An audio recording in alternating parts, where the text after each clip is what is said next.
MHT CET 2025 मध्ये सगळ्या score boasting आणि इझी सब्जेक्ट जर कोणता असेल तर तो आहे केमिस्ट्री। तुम्ही एक विचार करा, आता आपण ज्यावेळी पेपर अटेम्प्ट करतो मॅथमॅटिक्स मध्ये गेल्या 2 वर्षापासून काही का असेना थोडे डिफिकल्ट लेवलचे क्वेश्चन्स येत आहेत। फिजिक्स सुद्धा विद्यार्थ्यांना थोडं मॉडरेट टू डिफिकल्ट यामध्ये येतं। मग केमिस्ट्री हा एक असा सब्जेक्ट आहे ज्याच्यामध्ये भलेही तुमचे मॅथ्स मध्ये आणि फिजिक्स मध्ये थोडे मार्क्स जरी कमी झाले ते तुम्ही केमिस्ट्री मधून कव्हर करू शकता। आता फिजिक्स आणि केमिस्ट्रीचे 90 मिनिटं आहेत, त्याच्यामध्ये तुम्हाला 100 क्वेश्चन सॉल्व्ह करायचे आहेत। मग केमिस्ट्रीचा पेपर तुम्ही जेवढ्या लवकर शक्य तितका संपवून फिजिक्स वरती जर शिफ्ट झालात तर केमिस्ट्रीचा जो उरलेला वेळ असतो तो तुम्ही फिजिक्सचा युटिलाइज करू शकता। म्हणजे तुम्ही विचार करा 90 मिनिटांपैकी अराउंड 30 to 35 मिनिट्स मध्ये जर आपण केमिस्ट्रीचे 50 क्वेश्चन सॉल्व्ह करून जर फिजिक्स वरती जर शिफ्ट झालो तर आपल्याला फिजिक्सला जास्त वेळ देता येईल। त्यामुळे आजचा जो व्हिडिओ असणार आहे तो असणार आहे केमिस्ट्रीच्या स्ट्रॅटेजी बद्दल। या व्हिडिओमध्ये पुढच्या 10 मिनिटांमध्ये मी केमिस्ट्रीमध्ये आउट ऑफ 50 43 मार्क्स स्कोर करून कसे केमिस्ट्रीमध्ये बेस्ट स्ट्रॅटेजी आज तुमच्यासोबत घेऊन आलोय। आजच्या या व्हिडिओमध्ये तुम्हाला केमिस्ट्री बद्दल काय फॉलो करायचे, किती MCQ सॉल्व्ह करायचे, रिॲक्शन्स कोणत्या करायच्या, ऑर्गॅनिक इनऑर्गॅनिक फिजिकल केमिस्ट्रीमध्ये काय इम्पॉर्टंट आहे हे सगळं मी तुम्हाला डिटेलमध्ये सांगणार आहे। त्यामुळे आजचा जो व्हिडिओ आहे ना तो एंडिंग पर्यंत नक्की बघा, चॅनलला लाईक करा, शेअर करा आणि सबस्क्राईब देखील करा। आता व्हिडिओच्या डिस्क्रिप्शन बॉक्समध्ये एक व्हॉट्सअप ग्रुप आणि इन्स्टा पेजचं लिंक सुद्धा दिलं आहे, त्याला नक्की जॉईन व्हा, कारण का जेवढा काही फ्री कंटेंट वगैरे असेल ना तो मी त्या ग्रुपवरती अपलोड करतो। तर सुरुवात करूया आजच्या या नवीन व्हिडिओला।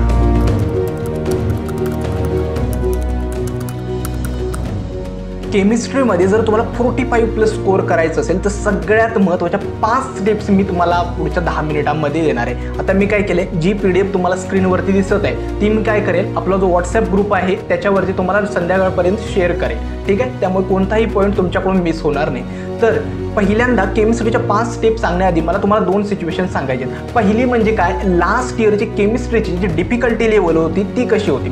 गेल्या वर्षी जर बघाल, गेल्या वर्षीच्या शिफ्टमध्ये एक तर टोटल 16 म्हणजे 16 शिफ्ट झाल्या होत्या। त्या 16 शिफ्ट्समध्ये केमिस्ट्रीची डिफिकल्ट लेवल काय होती।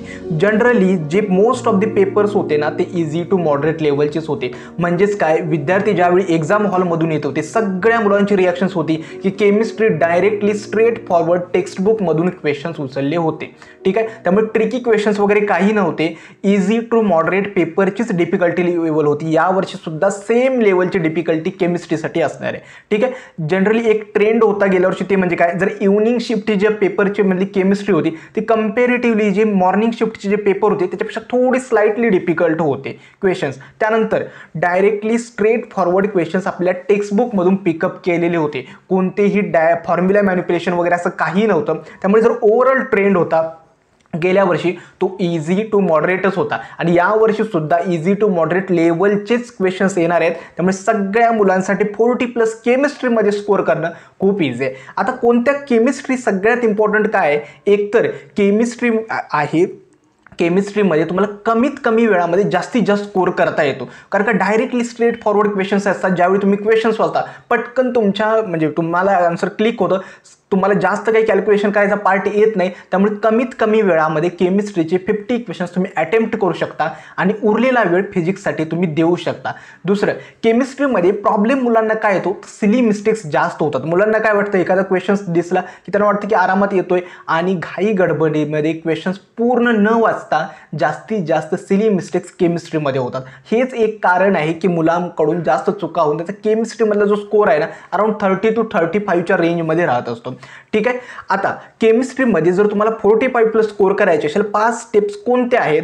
स्टेप नंबर 1 जी आहे ती काय आहे, तर डोंट स्किप एनी चॅप्टर। आता भलेही तुम्ही मॅथमॅटिक्स किंवा फिजिक्समध्ये, मॅथ्समध्ये तर तुम्ही स्किप करू नकाच, परंतु फिजिक्समध्ये 1-2-4 चॅप्टर स्किप केले जे खूप अवघड होतात काही हरकत नाही, परंतु केमिस्ट्रीचा एकही चॅप्टर तुम्ही स्किप करू नका, ठीक आहे। 11ची केमिस्ट्री असेल किंवा 12ची असेल, हे यासाठी सांगतोय केमिस्ट्रीमध्ये सगळे जे क्वेश्चन्स असतात ना खूप इझी लेवलचे आलेले असतात, ठीक आहे। नंतर ज्यावेळी एक्झाम हॉलमधून बाहेर येतात ना त्यावेळी वाटायला लागतं अरे हा किती सोपा क्वेश्चन आपल्याला विचारला होता, हा चॅप्टर जर केला असता किंवा याच्यातला इम्पॉर्टंट पार्ट जरी जरी केला असताना तरी तुम्हाला त्या चॅप्टरचे 1 ते 2 इक्वेशन्स आरामात सॉल्व्ह झाले होते. सेम सिच्युएशन माझ्यासोबत सुद्धा झाली होती, कारण का मला अजूनही आठवतं MHT CETच्या MHT CETच्या प्रिपरेशन वेळी कोऑर्डिनेशन कंपाऊंड जो चॅप्टर असायचा तो मला खूप डिफिकल्ट जायचा. मी तो स्किप केला होता आणि एक्झाममध्ये त्या चॅप्टरचे 3 क्वेश्चन्स आले होते. एक क्वेश्चन अंदाजाने बरोबर आला होता, परंतु 2 क्वेश्चन्स होते ना ते चुकले होते. सांगण्याचं तात्पर्य इतकंच आहे की कोणताही चॅप्टर तुम्ही स्किप करू नका. जर तो चॅप्टर तुम्हाला अवघड जातोय ॲटलिस्ट त्या चॅप्टरचे PYQs जरी आहेत ना ते तरी बघून जा. म्हणजे PYQs त्याच्यातली थिअरी वगैरे असेल, काही इम्पॉर्टंट फॉर्म्युले असेल तेवढे जरी पाठ केलेत ना तरी चालतील, परंतु कोणताही चॅप्टर कुणीही तुम्ही स्किप करायचं नाही. 11 सुद्धा तेवढंच इम्पॉर्टंट आहे. ते 10 मार्क्स जे आहेत ना 11चे ते खूप इम्पॉर्टंट आहेत. आता 11th काय करा, एंडिंगच्या दिवसांमध्ये जरी केलं मार्च महिन्यामध्ये तरी चालेल. 11चे फक्त PYQs करा, जास्त काही डिफिकल्ट क्वेश्चन्स येत नाहीत. आता केमिस्ट्रीसाठी जर बेस्ट यूट्यूब चॅनल्स म्हणाल ना थिअरी कव्हर करण्यासाठी, वन शॉट लेक्चरसाठी, एक तर सोविन सर आहेत, दुसरं आहे ते सायना रॉबिन नावाचे एक मॅम आहेत, त्यांचेसुद्धा यूट्यूब चॅनल आहे. ओके, DC जनता नावाने काहीतरी त्यांचं चॅनल आहे. त्याच्यावरती जर तुम्ही वन शॉट लेक्चर्समध्ये कव्हर केलं तर ते खूप छान होईल, कारण का त्यांचे जे लेक्चर्स वगैरे आहेत ना सोविन सरांचे वगैरे बेस्ट आहेत. दुसरं सगळ्यात महत्त्वाच्याने आता इम्पॉर्टंट स्टेज एक आहे की मुलं काय करतात, फिजिक्स आणि मॅथमॅटिक्समध्ये आपण काय करतो PYQs सॉल्व करतात. सेम तसं केमिस्ट्रीच्या बाबतीत करायला जातात. म्हणजेच काय, फक्त PYQs करायचे आणि बाकीचे जे एक्स्ट्रा ॲडिशनल MCQs असतात त्याच्याकडे दुर्लक्ष करतात. हे तुम्हाला केमिस्ट्रीमध्ये तुम्हाला अवॉइड करायचं आहे. हे यासाठी एकतर केमिस्ट्रीमध्ये कोणता क्वेश्चन्स विचारतील सांगता येत नाही. आता विचार करा जी एलिमेंट्स ऑफ ग्रुप 15, 16, 17 हा जो मोठा टॉपिक आहे त्याच्यामध्ये अराउंड 7 मार्क्सचे क्वेश्चन्स येतात. त्या चॅप्टरमधून कोणता क्वेश्चन विचारतील आपल्याला सांगताच येत नाही. आणि समजा तो क्वेश्चन PYQ मधून नसेल तर आपल्याला कळणार कसं. त्यामुळे काय करायचं आहे, पहिली प्रायोरिटी तुमचे जेवढे काही केमिस्ट्रीचे PYQs भेटतील ते सगळेच्या सगळे सॉल्व करायचे. दुसरं ॲडिशनल MCQs असतात, तर टार्गेटची जी बुक्स आहे, ट्रिम सिरीजची बुक्स असेल, स्कोर बुस्टर असेल, ॲडिशनल MCQ जेवढे काही भेटतात ते सगळे सॉल्व करायचे आहेत. हे तुम्हाला करायचं आहे. म्हणजेच काय, केमिस्ट्रीला जास्तीत जास्त MCQ कशी प्रॅक्टिस होईल ते तुम्हाला करायचं आहे. आता एवढं लक्षात ठेवा की केमिस्ट्रीमध्ये ना 2 गोष्टी सगळ्यात महत्त्वाच्या आहे. एक म्हणजे काय, स्पीड आणि परफेक्शन. जर तुम्हाला केमिस्ट्रीमध्ये कमीत कमी वेळामध्ये हे 50 क्वेश्चन जर सॉल्व करायचे असेल ना तर जास्तीत जास्त स्पीडनं तुम्हाला क्वेश्चन सॉल्व करावे लागणार आहे. मग तुम्ही काय करा, आता ज्यावेळी केमिस्ट्रीची प्रॅक्टिस करताय, उदाहरणार्थ मी काय केलं, एखादा सॉलिड स्टेट हा चॅप्टर पिकअप केला, त्याच्या वन शॉट लेक्चरमध्ये त्याची पूर्ण थिअरी कव्हर केली आणि ज्यावेळी मी PYQ सॉल्व करणार आहे त्यावेळी टाईम बाउंडेड PYQ सॉल्व करायचे. म्हणजेच काय, 15 to 20 मिनिट्सचा टायमर लावायचा आणि त्याच्यानंतर एक 30 किंवा 35 PYQs पिकअप करायचे आणि टाईम स्लॉटमध्ये ते सॉल्व करायचे. नंतर चेक करायचं की किती माझे बरोबर आले, कुठे माझ्या मिस्टेक झाल्या, कुठे सिली मिस्टेक्स होतात, जेणेकरून काय होईल, तुमची हळूहळू इफिशियन्सी वाढत जाईल, म्हणजे तुमचं स्कोर इम्प्रूव्हमेंटला मदत होईल. त्यामुळे स्टेप नंबर 2 काय, फक्त PYQs करायचे नाहीत तर PYQs सोबत ॲडिशनल MCQ जेवढे काही भेटतील ना ते सगळे करायचे. आणि केमिस्ट्रीसाठी जास्त करून टेक्स्टबुक फॉलो करा, कारण का textbook is most important for the chemistry.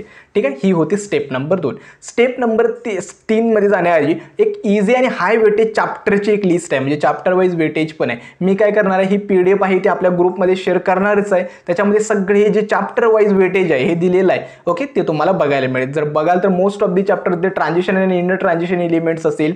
Okay, आणि एलिमेंट्स ऑफ 16, 17 आणि 18चा जो ग्रुप आहे, ओके, याच्यामध्ये जास्त वेटेज आहे. हे काय हाय वेटेज चॅप्टर्स आहेत, अमाइन्स असतील, त्यानंतर सोल्युशन्स आणि केमिकल थर्मोडायनेमिक्स, हे चॅप्टर वाईज वेटेज आहे त्या PDF मध्ये, ते तुम्ही रेफर करा.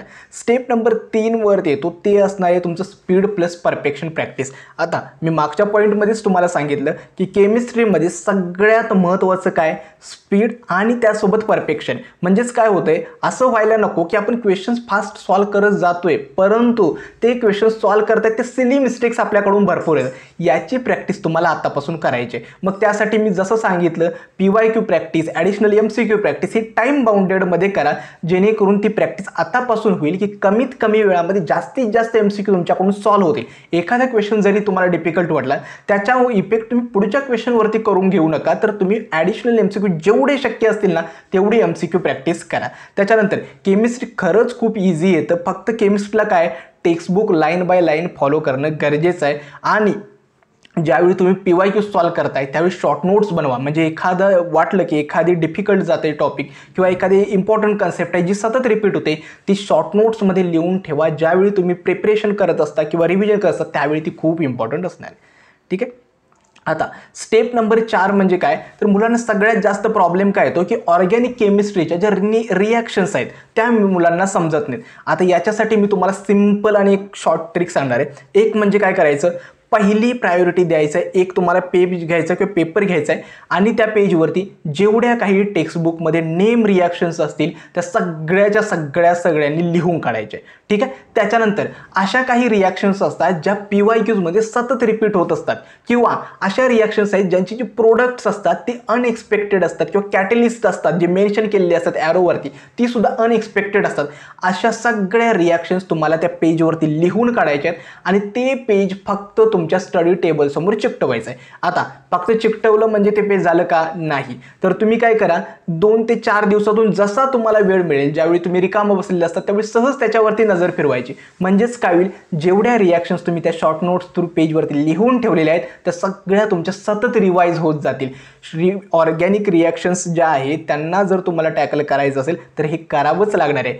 जेवढ्या रिॲक्शन्स आहेत, पहिलं जसं सांगितलं नेम रिॲक्शन्स, ज्या रिॲक्शन्स PYQमध्ये सतत रिपीट होत आहेत त्या सगळ्या रिॲक्शन्स, त्याच्या अराउंडचे जे काही पॉईंट्स असतील रिॲक्शन्सचे सगळे पॉईंट्स, आणि अशा रिॲक्शन्स ज्यांचे प्रोडक्ट्स किंवा कॅटलिक्स हे अनएक्सपेक्टेड आहेत, अशा सगळ्या रिॲक्शन्स त्या पेजवरती लिहून काढायच्यात आणि त्या रिॲक्शन्स सतत तुम्हाला रिवाईज करायचं आहे. ही बेस्ट शॉर्ट ट्रिक असणार आहे. जर तुम्हाला रिॲक्शन्स असणार आहेत केमिस्ट्रीच्या तर परफेक्ट करायचे असतील, हे खूप गरजेचं आहे. ठीक आहे. त्याच्यानंतर आता स्टेप नंबर 5 काय असणार आहे, तर इनऑर्गॅनिक केमिस्ट्रीसाठी काय करायचं आहे, फक्त इनऑर्गॅनिक केमिस्ट्रीचं एवढंच करा की जेवढं काही टेक्स्टबुक आहे ते लाईन बाय लाईन फॉलो करायचं आहे. जेवढे शक्य असतील तेवढे सगळे MCQs तुम्ही पाठ करा आणि PYQs आणि MCQचं रिव्हिजन करा.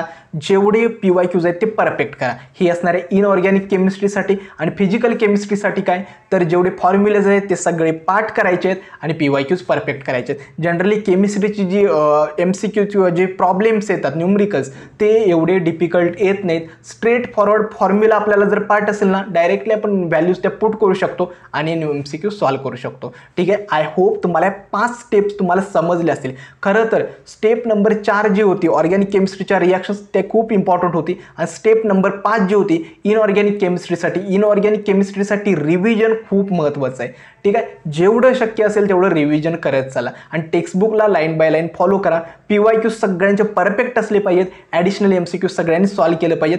टाईम कसा मॅनेज करणार आहात ते मी एका सेपरेट व्हिडिओमध्ये सांगेल की पेपरमध्ये केमिस्ट्री आणि फिजिक्सचा टाईम कसा मॅनेज करायचा आहे. आता बोनस टिप मला तुम्हाला 2 सांगायचे आहेत. केमिस्ट्रीसाठी एक सांगू का, खरं तर गेल्या 2 वर्षापासून एक मुलांना ऑब्झर्व केलं की बोनस टिपमध्ये एक सांगायचं आहे की कोणताही चॅप्टर स्किप करू नका. भरपूर मुलं अशी बघितलीत एक्झाम हॉल नंतर आल्यानंतर ज्यावेळी मला कॉल करून सांगतात की आजचा पेपर कसा होता, त्यावेळी सांगतात की दादा खरंच केमिस्ट्री खूप इझी होतं, 1-2 चॅप्टर्स सुटले होते, ते केले असते तर अजून केमिस्ट्रीचे 2 ते 5 मार्क्स वाढले होते. हे रिग्रेट कुणालाही एक्झाम हॉल बाहेर आल्यानंतर करायचं नाहीये. त्यासाठी पहिली बोनस टिप असणार आहे, कोणताही केमिस्ट्रीचा चॅप्टर स्किप करू नका. स्टेप नंबर 2, केमिस्ट्रीचं अवघड जातंय, लक्षात राहत नाही, याचं कारण जर देत असाल तर केमिस्ट्रीसाठी रिव्हिजन करण्यात तुम्ही कमी पडतात. त्यामुळे शक्य तेवढं जास्तीत जास्त रिव्हिजन केमिस्ट्रीचं तुमचं झालं पाहिजे.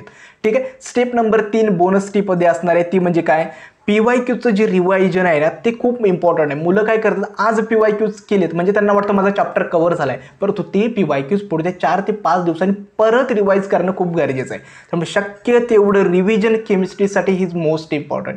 ठीक आहे. आणि स्पीड आणि परफेक्शन 2 गोष्टींसाठी तुम्हाला केमिस्ट्रीसाठी इम्पॉर्टंट आहेत. ठीक आहे. त्याची प्रॅक्टिस तुम्ही टाईम बाउंडेड PYQsमध्ये करू शकता. आय होप तुम्हाला आजचा जो व्हिडिओ आहे ना तो समजला असेल.